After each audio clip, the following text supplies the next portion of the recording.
Assalamualaikum warahmatullahi wabarakatuh. Salam guru penggerak. Perkenalkan, nama saya Ibu Mulyati dari SMA Negeri 1 Wedung, calon guru penggerak Angkatan 7 Kabupaten Demak, Provinsi Jawa Tengah. Pada kesempatan ini saya akan menyampaikan tentang koneksi antar materi pada modul 1.2.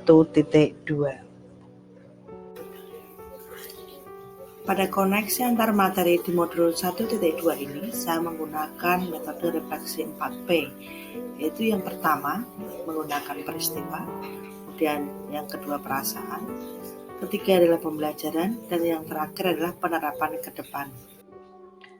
Pada tahapan peristiwa, momen yang paling penting yang saya alami setelah mempelajari modul 1.1 dan modul 1.2, yang pertama adalah di modul 1.1,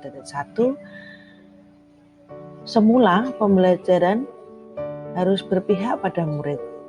Peran guru hanya sebagai among yang tugasnya menuntun untuk tumbuh kembangnya siswa sesuai dengan kodrat alam dan kodrat zaman. Selain itu, yang kedua di modul 1.1, setelah saya mempelajarinya, ternyata pembelajaran itu tidak hanya menyampaikan materi pembelajaran, tetapi juga harus menumbuhkan budi pekerti siswa. Dan peristiwa penting pada modul 1.2 setelah saya mempelajarinya, yang pertama adalah guru harus mengimplementasikan nilai dan peran guru penggerak dalam menjalankan profesinya untuk mewujudkan profil pelajar Pancasila. Kemudian peristiwa yang kedua di modul 1.2 adalah guru harus mampu berkolaborasi dengan murid, rekan sejawat, dan komunitas praktisi pendidikan lainnya. Dari mempelajari modul 1.1 dan modul 1.2, kita hubungkan atau kita temukan keterkaitan antara kedua modul tersebut, bahwa keduanya itu sama-sama menekankan dan membahas pendidikan yang sesuai dengan filosofi Ki Hajar Dewantara, yaitu pendidikan yang bersifat menuntun. Maka diharapkan seorang guru dalam proses pembelajaran harus selalu berpusat pada murid. Pada refleksi 4P yang kedua, yaitu di poin perasaan. Saat momen atau peristiwa tadi terjadi, saya merasa seperti mendapatkan teguran yang sangat keras dan luar biasa. Karena ternyata selama ini saya hanya berpikir bahwa sebagai seorang guru, saya memiliki tanggung jawab untuk mengejar materi yang harus selesai dalam 1 semester atau 1 tahun.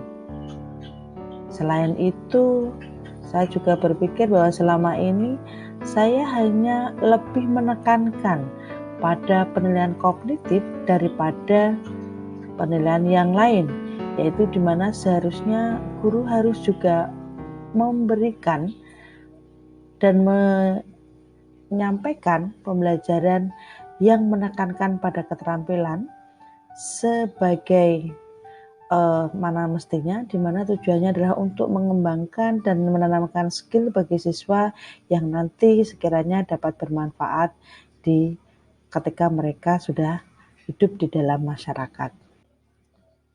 Maka dari peristiwa yang terjadi dan pembelajaran yang bisa saya ambil setelah saya merasakan perasaan yang muncul setelah mempelajari modul 1.1.2, yaitu saya bisa mempelajari beberapa hal yang menjadi pembelajaran buat saya dan sangat penting. Antara lain, saya sadar bahwa ternyata murid adalah sebagai aktor utama atau peran utama dalam pembelajaran.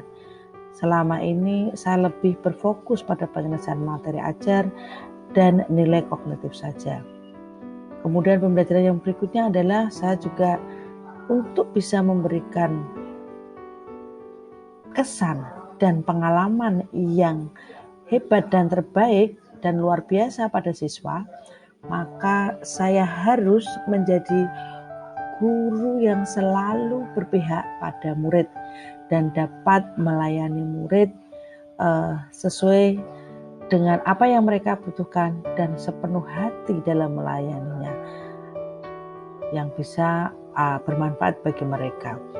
Kemudian pembelajaran yang ketiga, sebagai guru saya harus bisa berkolaboratif baik dengan murid dalam pembelajaran, kemudian dengan rekan sejawat dan komunitas praktisi, serta juga dapat berkomunikasi dalam berinovasi dalam pendidikan.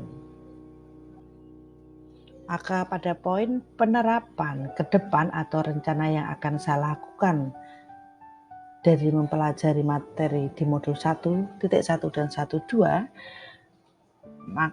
saya akan mengadakan atau merencanakan pengembangan diri yang sederhana, konkret, dan rutin yang dapat dan akan saya lakukan.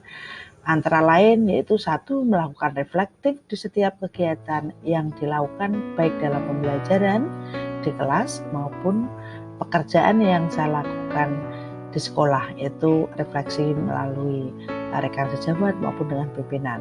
Kemudian rencana yang kedua adalah saya akan berusaha mendesain rencana pembelajaran yang berpihak pada murid, menyenangkan dan inovatif. Kemudian rencana ketiga, selalu belajar untuk meningkatkan kompetensi dengan mengikuti pelatihan secara mandiri, baik secara daring maupun luring. Dan yang keempat adalah saya harus berusaha untuk selalu berkolaborasi dengan murid ketika pembelajaran, dengan rekan sejawat, dan juga dengan komunitas praktisi pendidikan. Demikian penyampaian koneksi antar materi di modul 1.2 yang saya sampaikan. Jika ada sesuatu yang kurang berkenan, saya mohon maaf yang sebesar-besarnya. Salam guru penggerak. Wassalamualaikum warahmatullahi wabarakatuh.